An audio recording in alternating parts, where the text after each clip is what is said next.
ABS-CBN may gagamitin ng frequency sa 2024 para makabalik ere.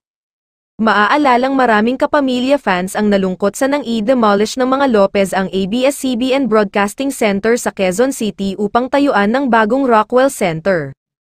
Maging ang dating frequency nito na napunta sa pagmamay-ari ni Manny Villar na kasalukuyang AMBS Network.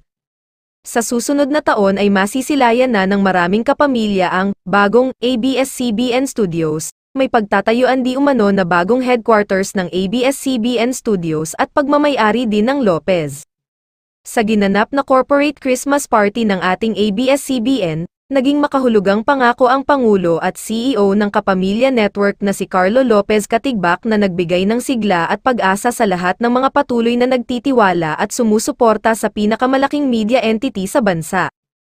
I'm making a promise. Next year 2024 will be the best year for ABS-CBN, pangako ni Sir CLK.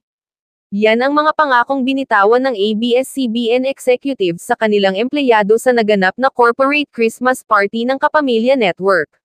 Siniguro niya na mas bago at mas malakas na ABS-CBN ang makikita ng mga kapamilya sa darating na 2024.